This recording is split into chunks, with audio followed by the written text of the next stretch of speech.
Hello guys, today we're going to do something different.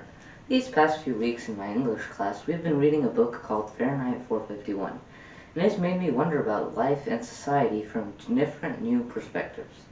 Today I want to share some of those points of views with you and recommend this amazing book with you.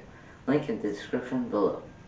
This video is broken down into 5 sections: book summary recommendation, questions and thoughts, an interview with the teacher who made this all possible, my ELA teacher, and final thoughts and a sign-off.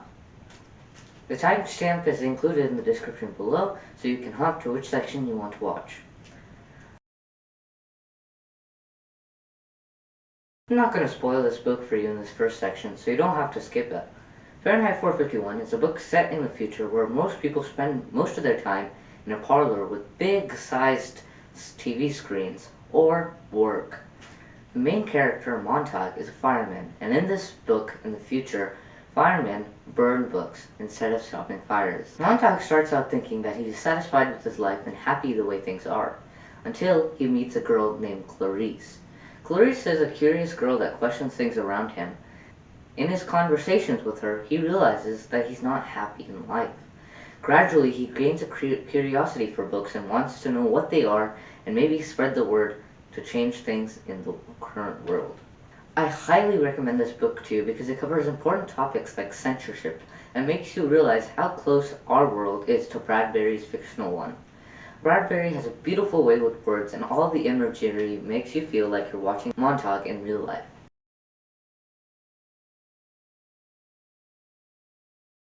In Bradbury's book, the fire captain named Beatty has a conversation with Montauk about how society has developed and to get to where they are today.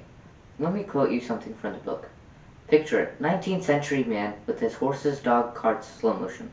Then, in the 20th century, speed up your camera. Books cut shorter, condensations, digest, tabloids. Everything boils down to the gag, snap, ending. Classics cut to 15-minute radio shows, then cut again to fill a 2-minute book column, winding up at last as a 10 or 12-line dictionary resume. But many were those whose sole knowledge of Hamlet was, Hamlet was a one-page digest in a book that claimed, now at least you can read all the classics, keep up with your neighbors. Do you see? Out of the nursery, into the college, back into the nursery. There's your intellectual pattern for the past 5 centuries or more. Speed up the film, Montauk, quick. Click, pick, look, I, now, flick, here, there, swift. Pace, up, down, in, out, why, how, who, what, bang, smack, wall, bang, bang, boom. Digest. Pause, ticks, 1 column, 2 sentences, and a headline. Then in midair, it all vanishes. Whirl of man's mind around so fast, pumping out the hands of the publishers, exploiters, broadcasters, and that the centrifuge flings off all unnecessary time-wasting thoughts. Wow, what a way with words. Bradbury wrote this in 1953, and how right he was in predicting the future. I mean, look how close this is to reality. We don't read the big newspapers and think critically about every current event. All we do is watch a 10-minute CNN video that gives us the big headlines, and the only reason we do that is because we want to, as Bradbury says, keep up with our neighbors. We don't have a large attention span, we just need to get our brain excited on a roller coaster real quick without no idea what's going on, and we think we're doing some big task. Think about the last time you were watching a YouTube or TikTok video. The creator of such content as this study what stimulates our brain, be it a slime, challenge videos, or cats. They make it so fast-paced that you think you're having a great time. They keep it short, 15 minutes or so, just to get the most views and likes so people don't get bored. But your brain isn't doing analysis or heavy lifting, just staring dumbly at lights changing colors. Is that happiness? Is that how you want to spend your time? Just keep your mind busy and not give it too much thought to things?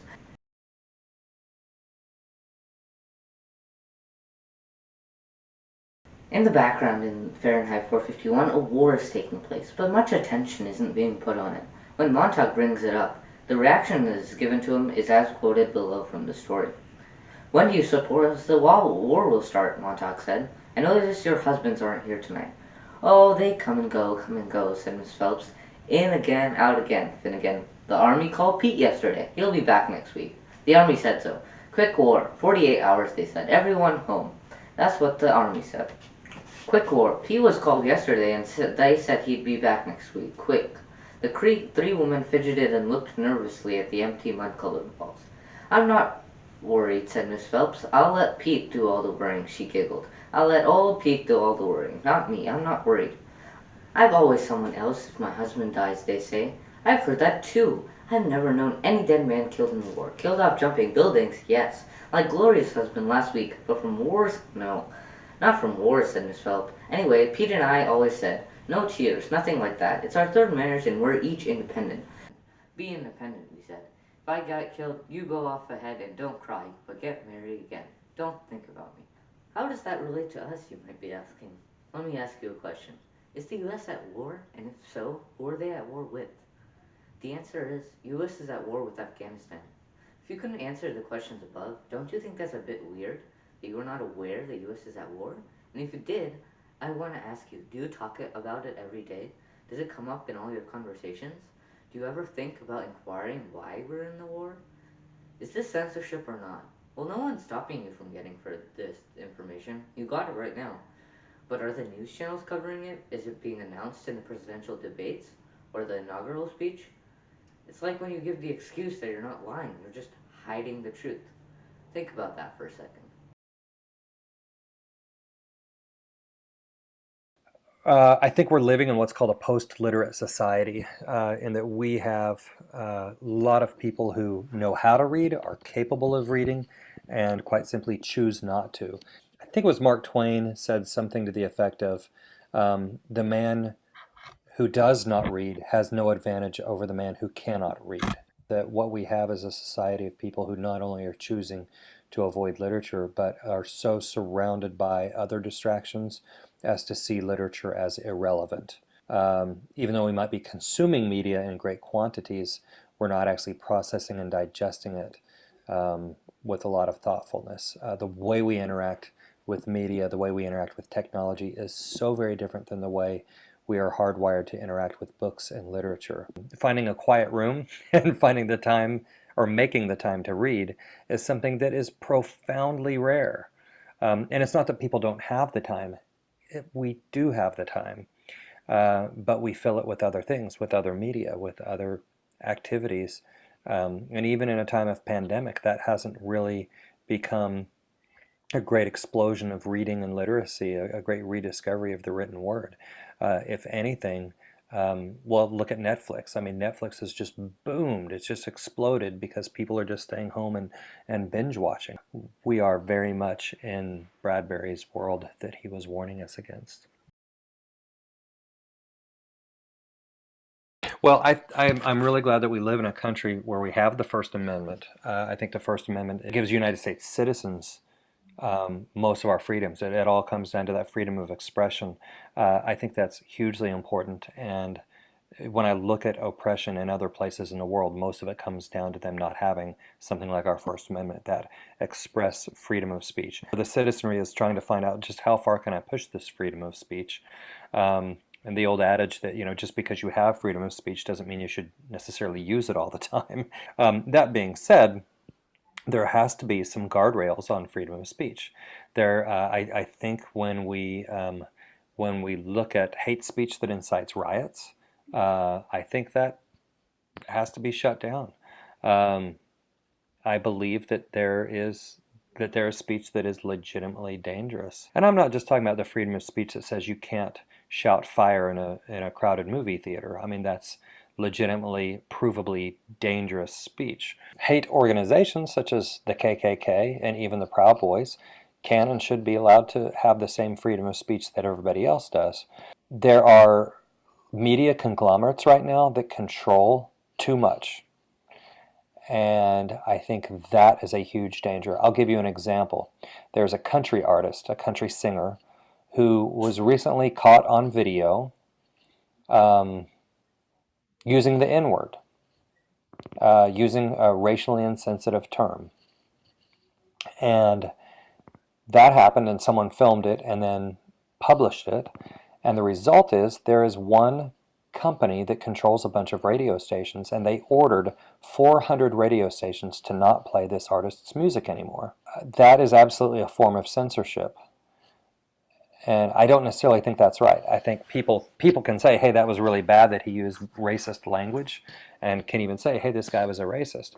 But 400 radio stations don't have the freedom to decide for themselves if they should continue to play his music or not, because there's a large corporate office, a conglomerate that controls the media that will shut it down. And so it's again one of those cases where we're talking about cancel culture, where when people do bad things or distasteful things, do they deserve to be canceled? And we have some very uh, politically biased organizations that have purchased a lot of the media landscape. They have purchased tons of small town newspapers. Sinclair Broadcasting is an organization that has purchased hundreds of local TV stations, and there's one here in Austin. And because this local TV station that reports local news is owned by Sinclair, they also have what are called must runs, which means it is a political segment that runs across the country on local TV stations that doesn't necessarily reflect the views of local viewers and local broadcasters, but the station is owned by a national corporation that has really, really strong biased political views, and they air those. The local stations are forced to air those segments because they're owned by this national media conglomerate. And so I think when you have the media um, being used and politicized in that way in a really broad stance, I think that does have to be shot down. These are debates that have to continue on in this country as far as what is freedom of speech. It is essential, but I don't believe in completely purely unfettered freedom of speech. The guardrails, whatever those might be, and whatever the context of those might be, those have to be kind of court decided.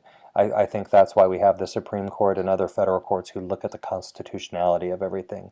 When somebody says, okay, freedom of speech has gotten out of hand in this way and we need to curb it in some way, that has to pass a constitutional test.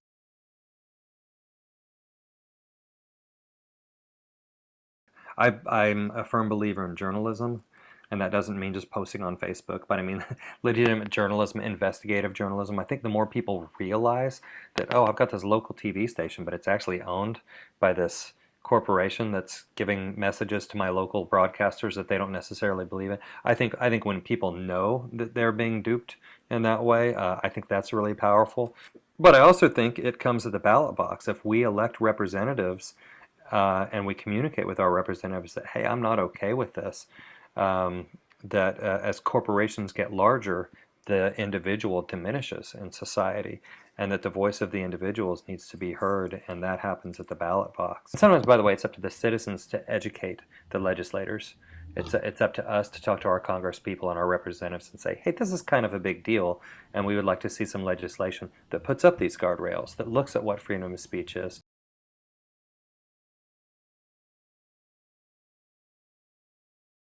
I think one of the big aspects we have to be careful of with technology is every time technology makes a promise. Um, and we talked about this in class, but every time technology promises to do something, it takes a lot of wisdom to say what will it undo. Every technology that does something will undo something else. Often we lose all sorts of other collateral things that we're not aware of at the time until it's too late, until those things are gone and are never coming back. Or, for example, you can take companies like Amazon or giant big box stores like Walmart or Best Buy, and that all seems good because we can get just about anything we want by dialing in, and it'll be delivered to our house the next day.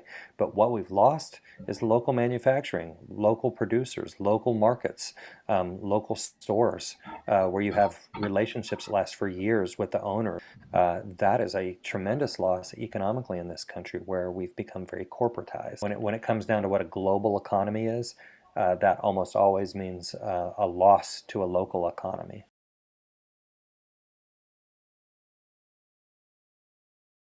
The end of Fahrenheit 451 blows my mind every time, not only just for the vivid writing and description, but for the horrific realization that we are